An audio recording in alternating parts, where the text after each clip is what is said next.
4, 3. Are we good? Hey, may I have a motion to return to open session at 7:01 p.m.? So moved. Second. Okay, hold it. Okay. Discussion, roll call please. Josie Shattuck. Here. Gwen Violet. Here. David Costa. Here. Stephanie House. Here. Jennifer Regole. Here. Steve Sebastian. Michelle Shaw. Here. Motion carried. Hey, please rise and join me in the pledge of allegiance.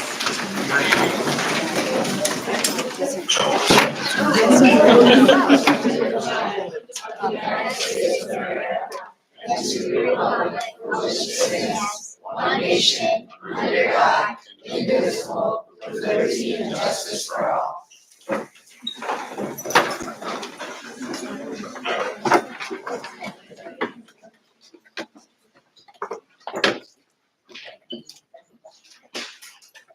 So members of the audience are encouraged to make comments and ask questions of the board consistent with board policy 2.23. Please identify yourself and limit your presentation to 3 minutes. We have no one signed in for public participation, but I will give it to you, Ms. to Ms. Vogt. Go ahead, do it.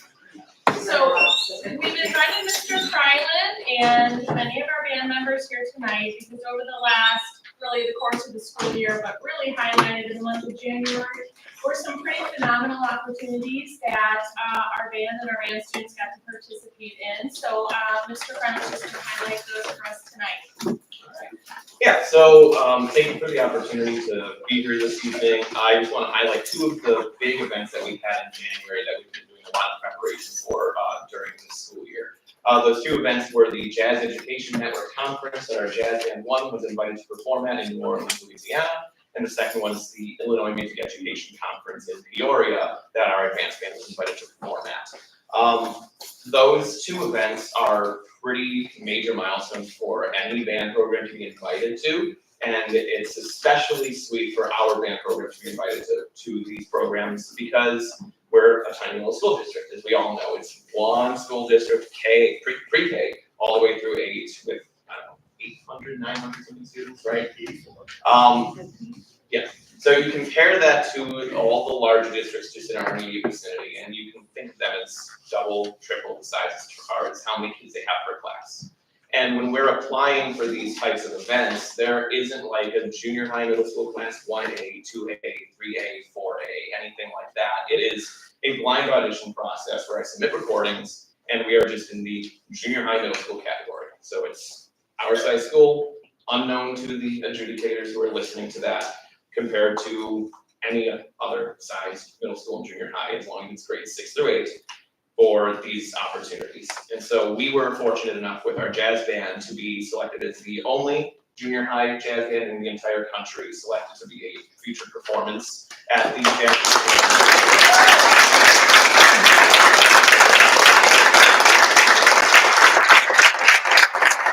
And likewise for our advanced band, they were one of only 2 middle school, junior high bands in the entire state selected as a featured performance at the Illinois Music Education.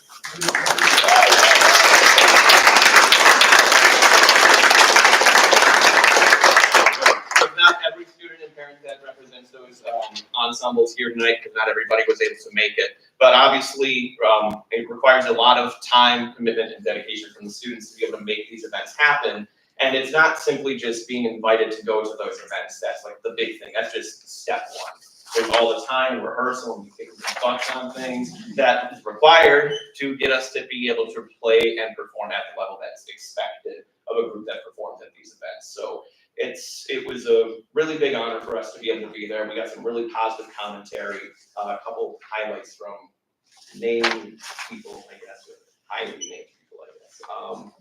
So we had at the Jazz Education Network Conference, we had actually 2 of the composers of pieces that we played that happened to be present there. One of them was a piece we premiered a piece called Charismatica by Michelle Fernandez, and she was at the conference, and she had a comment that she shared with me that she said, "I'm thrilled with how the kids played my piece, and I'm so grateful that you have chosen to perform it at the conference." Likewise, another composer who just happened to be present in eating breakfast before our performance. We were playing a piece of his, Craig Skeffington. He had posted on Facebook that he had the fortune of getting his music performed at the Jazz Education Network conference again by a great middle school band from Illinois, and he shared a video of us playing his piece on his Facebook too.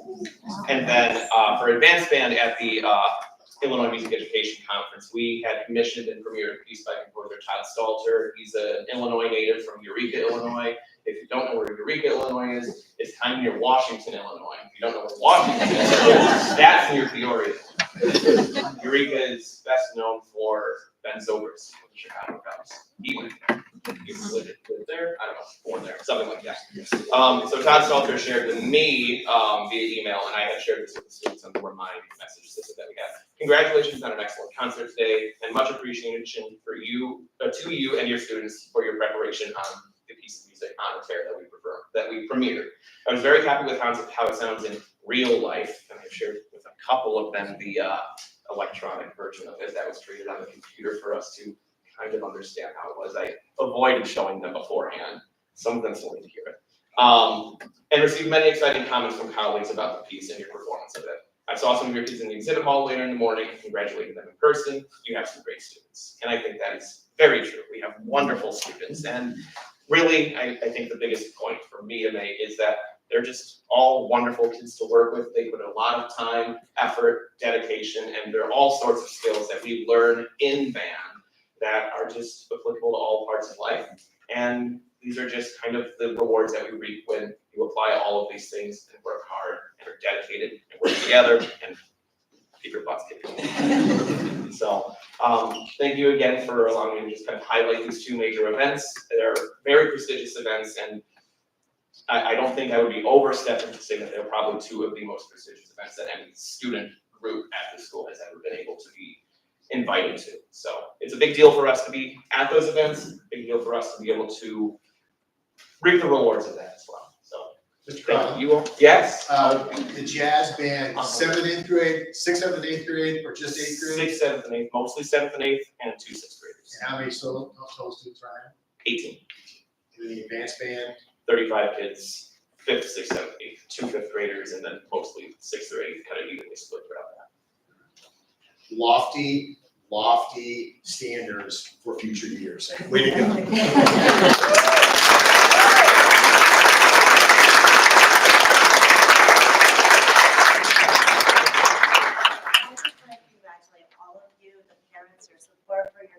The students for representing our school district nationally. It is a remarkable thing that you have done, and I'm really proud of you. We're all proud of you. Keep on rocking with your music. Don't give it up in high school.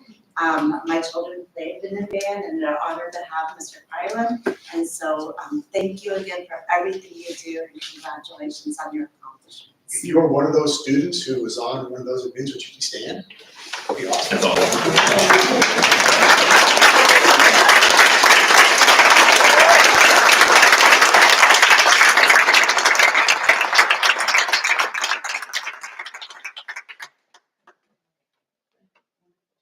Nice job.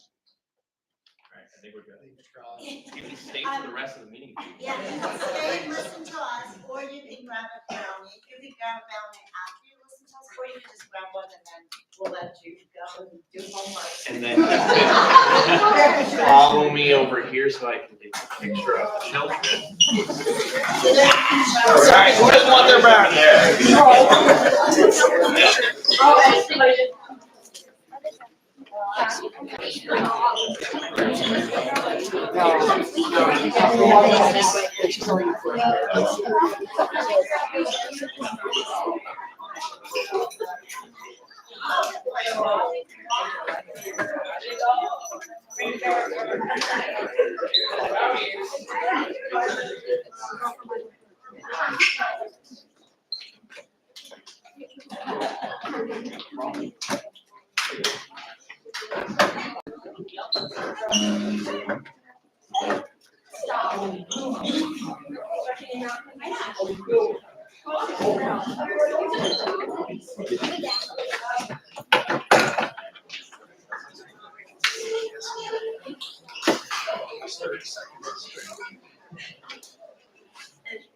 I am going to move on to administrative reports. Yes, so we have reports in the packet tonight. The admin report is included. Any comments or questions from the board regarding building admin report? Mrs. Moto, how, the career fair, how did that end up, or how did that, yeah?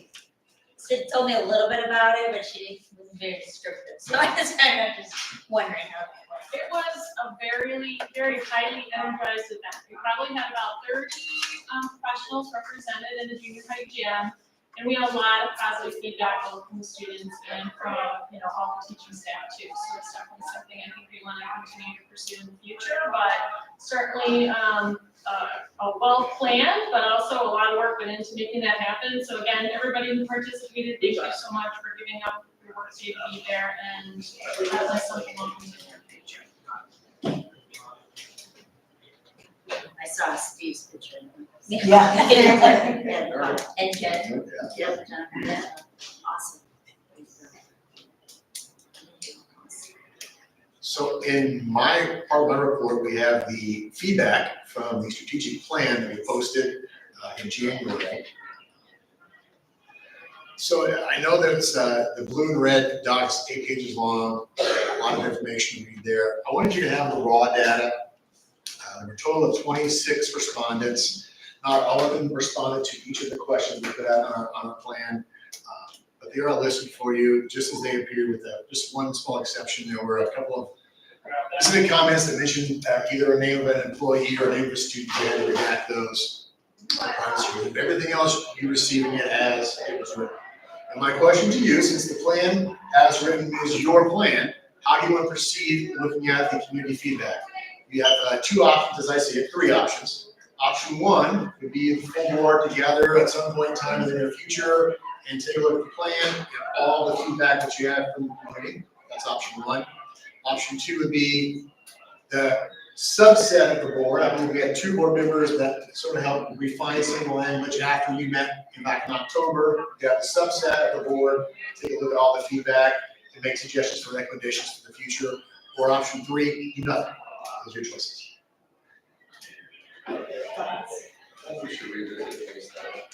Do you want 2 or do you want all? Full board or the subset, yes. Full board?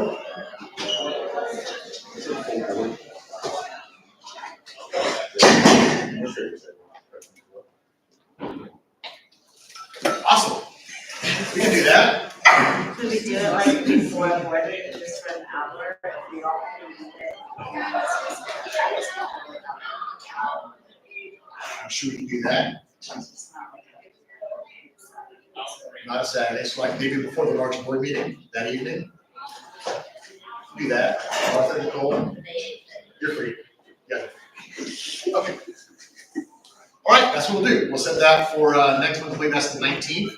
We'll put a separate agenda out for that meeting. So everyone recommends all the board members read all the comments and see how we would want to address it or not address it, to change any of the parts of the strategic plan. Awesome. Also, in my report, this is the time of the year we do a 5-year financial forecast. That document is also included in your packets. We look at our revenue assumptions, the history of it, what we are expecting to receive over the next 5 years. We generally don't go out past 5 years. It gets way too skewed going out too far. 2 or 3 years is usually the best. We do a 5-year forecast. We have the revenue assumptions listed on page 2.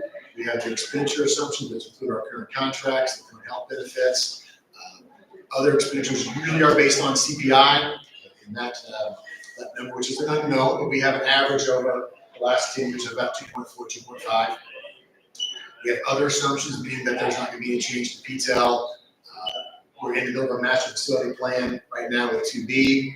There are no other capital expenditures that's planned beyond that at this point in time. We look at our revenue by sources, and as you know, 84% of our revenue comes through property taxes. State funding is about 5%. Federal funding is even less than that, and the flow through is negligible. Our expenditures by areas of salaries at 55%, benefits at 21%, So again, 76% of all of our district expenditures come from people. Purchase services and materials and supplies are the next two highest areas. Look at our projections over 24, 25, 26, and 29. You'll see on slide 7, revenues and expenditures projected out. Again, those getting past FY26, FY27 is really an unknown based on what's going to happen in our business society. Fund balance is based on the prior assumption on slide 8. You can see this year we were at just over $9 million in fund balances, coming to $8 million next year. As was pointed out, we did run $1 million deficit this year on our budget. The following year is projected to be about $340,000 in the red, before it starts back in uptick in 27, 28. I know slide 9 is kind of hard to read and small. It is looking at all of our projected fund balances, our current budget, FY24, projected for 25, out to 29. You can see the deltas there for each year. Right now, we are at 56% of fund balances for expenditures. In 5 years from now, we're looking at 49%. That's not that large of a drop off. The low mark there being about 44%, about 4% drop off from 26, 27. Questions from the board? Comments?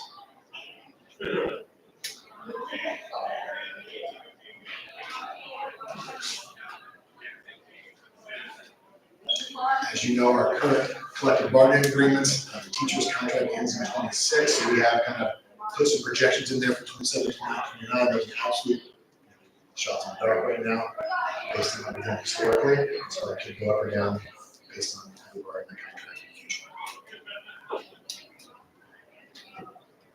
We are definitely showing the bond transfers from education and O&M going out through FY29. That's the $1.6 million you see on slide 9. And the page of other financing uses, that's the bond payments.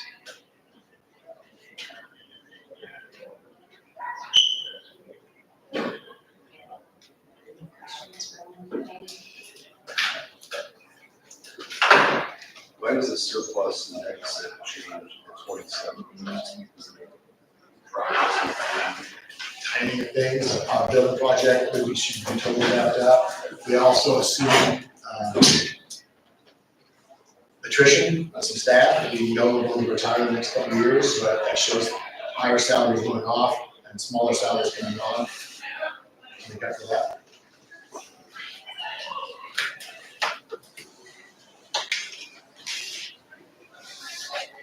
No other questions? So the local tax revenue, that's kind of a projection based on new construction? Correct. Just, okay. We're assuming that the dollar value, Wingo we know is in its final phases, so we expect that to trickle off. We also are expecting another subdivision to eventually come on, so we have a smaller amount in there than we're getting right now. It is showing those properties being developed and moving forward because we do expect them not to happen next year. Right, so is that projection including both Woodlore and then kind of Union? Preston, Yes. Okay, what is it called? The one on Terracotta? Yep, I want to talk about that, yes. Preston something. Okay. Preston- So it's accounted for.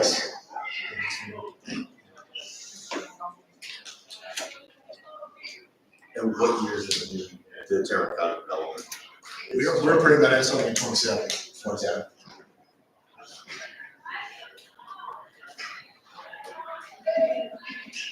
Any other questions? Thank you. Moving on to new business, we have a motion to approve the consent agenda, which includes regular and executive session minutes from January 16, 2024, bills payable and treasurer's report. So moved. A second. Discussion. Roll call vote, please. Gwen Riley, Yes. David Costa, Yes. Stephanie Howard, Yes. Jennifer Revola. Yes. Steve Sebastian. Yes. Joseph Shannon. Yes. Michelle Shaw. Yes. Motion carried. May I have a motion to approve the Director of Student Services employment agreement effective July 1st, 2024 for Lori Smith? So moved. Second. Okay, discussion.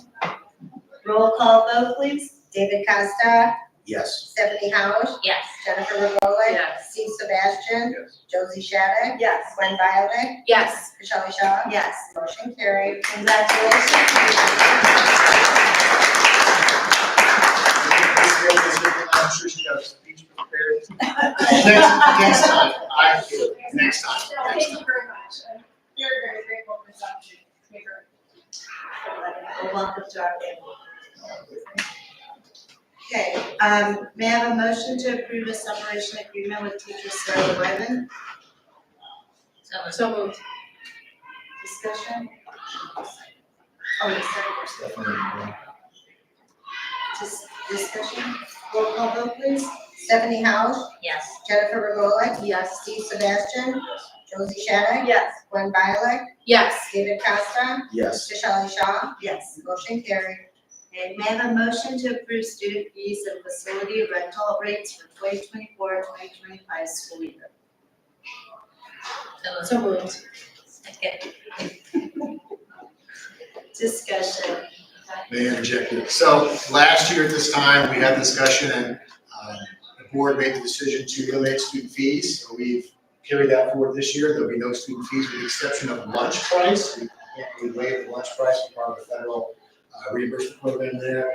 We are below the federal reimbursement rate of $4.25. So the requirement is that we increase our rate by 10 cents per year to get to that rate. So next year, our rate will be $3.35 for a full paid student lunch. It's a 10-cent increase over this year. That's the only change on student fees. And the facility fees remain Unchanged.